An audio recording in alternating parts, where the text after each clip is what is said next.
Bonjour et bienvenue dans cette vidéo dans laquelle je vais vous parler des notions fondamentales à la compréhension du droit de la succession. Il s'agit bien évidemment des notions d'ordre des successions, des lignes de parenté et des degrés de parenté. Alors la distinction des uns des autres n'est pas toujours aisée. Alors regardez cette vidéo, j'espère qu'après vous aurez moins de problèmes. Une bonne vidéo.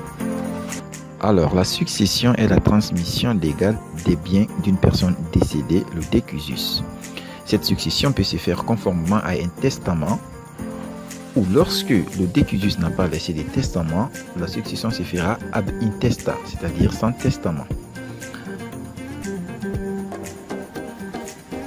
Les notions fondamentales dont nous allons parler dans cette vidéo sont l'ordre des successions, la ligne des parentés et le degré des parentés. Alors, l'ordre des successions.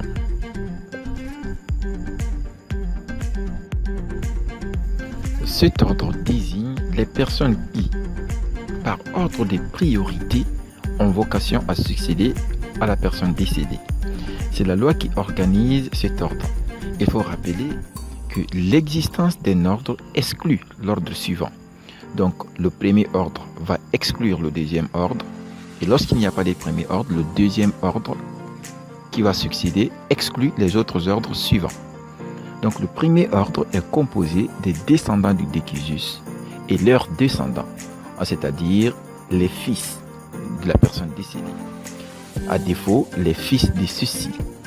Le deuxième ordre est composé de l'ascendant au premier degré, le père ou la mère, et les frères et sœurs germains et les descendants de ses collatéraux privilégiés à l'infini. Le troisième ordre est composé des autres ascendants à l'infini, et le quatrième ordre, les collatéraux ordinaires, parents au septième degré au moins. C'est l'article 493 du Code civil guinéen actuel qui organise ces ordres de succession.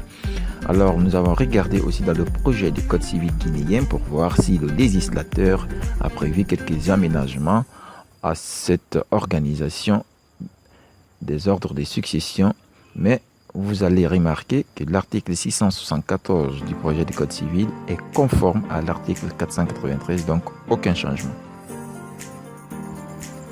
Parlons maintenant de la ligne des parentés. Alors, la ligne est constituée des personnes qui descendent soit les unes des autres ou des personnes qui descendent des mêmes personnes.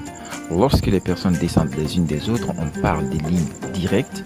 Lorsque ces personnes descendent des mêmes personnes, on parle de lignes collatérales. Alors, au niveau de la ligne directe, nous avons la ligne directe ascendante qui est composée du père, du grand-père et de l'arrière-grand-père et ainsi de suite. Lorsqu'il s'agit du côté maternel, nous allons parler de la mère, de la grand-mère et de l'arrière-grand-mère, ainsi de suite. Donc, on part dans ce cadre de la ligne directe ascendante. À côté de la ligne ascendante, nous avons la ligne directe descendante. Cette ligne est composée du fils, du petit-fils, de l'arrière-petit-fils et ainsi de suite. Ou de la fille, de la petite-fille et de l'arrière-petite-fille. Après la ligne directe, nous avons la ligne collatérale. Contrairement à la ligne directe, qui est composée des personnes qui descendent les unes des autres, la ligne collatérale est constituée des personnes qui descendent du même auteur, qui ont un ascendant commun. Ainsi, deux frères sont en ligne collatérale, l'un par rapport à l'autre. Parlons maintenant de la notion des degrés. Alors, les degrés se comptent en ligne directe et en ligne collatérale. Lorsqu'on les compte en ligne directe, il n'y a pas trop de complications puisqu'il y a autant de degrés que de générations. Ainsi, dans notre exemple, ici, le grand-père qui a donné naissance au père se trouve à 1 degré de celui-ci. Et ce père qui a donné naissance à son fils, qui est à 1 degré de celui-ci, ce fils se trouve à 2 degrés de son grand-père. Et le petit-fils de ce grand-père se trouve à 3 degrés de celui-ci. Et l'arrière-petit-fils au 4e degré. Donc il y a 4 degrés entre le grand-père et l'arrière-petit-fils. Lorsqu'on compte les degrés en ligne collatérale, il faudra être un peu plus attentif. car il faut toujours chercher à remonter jusqu'à l'ascendant commun des parents dont nous voulons connaître le nombre de degrés. Ainsi, lorsqu'on veut compter le nombre de degrés qui séparent un neveu à son oncle, nous devons identifier d'abord leurs parents communs, leur ascendant commun. L'ascendant commun est, dans notre exemple ici, le grand-père. Le grand-père qui a donné naissance au père 1 et au père 2. Et le fils du père 1, qui est le fils 1 dans notre exemple, a pour oncle le père 2. Et celui-ci a pour neveu le fils 1.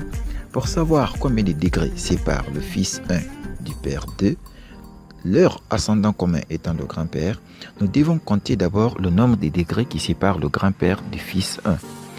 Nous remarquons qu'il y a 2 degrés entre le grand-père et le fils 1. Et nous remontons ici, nous comptons combien de degrés séparent le grand-père du père 2. Nous voyons qu'il y a 1 degré. Donc 2 degrés de ce côté-là plus 1 degré, ça fait 3 degrés. Donc le père 2 se trouve au 3e degré par rapport au fils 1 qui est son neveu. Donc nous en déduisons qu'un oncle se trouve au 3e degré par rapport à son neveu et vice-versa.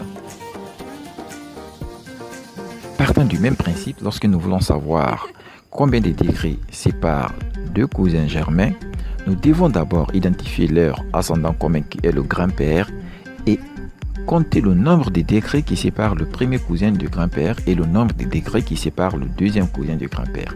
Nous remarquons que le premier cousin est séparé du grand-père par 2 degrés et le deuxième cousin également 2 degrés. Nous additionnons les 2 degrés aux autres 2 degrés, ça nous donne 4 degrés. Ainsi, les 2 cousins germains sont l'un par rapport à l'autre au 4e degré.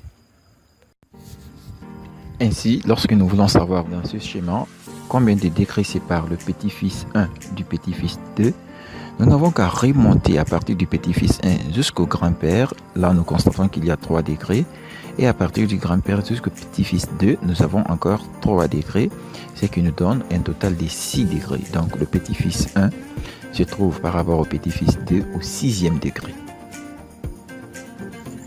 Avec le même principe, lorsque nous voulons savoir par exemple combien de degrés séparent le petit-fils 1 du père 2, nous n'avons qu'à remonter à partir du petit-fils 1 jusqu'au grand-père et à partir de celui-ci jusqu'au père 2. Nous constatons qu'il y a d'abord 3 degrés du petit-fils 1 au grand-père et puis 1 degré du grand-père au père 2. Donc 4 degrés séparent le petit-fils 1 du père 2. Donc le petit-fils 1 et le père 2 sont au 4e degré, l'un par rapport à... Merci d'avoir suivi cette vidéo avec attention. Rendez-vous dans une autre vidéo qui va paraître dans la semaine. Likez la vidéo si vous avez aimé, abonnez-vous à la chaîne. À très bientôt.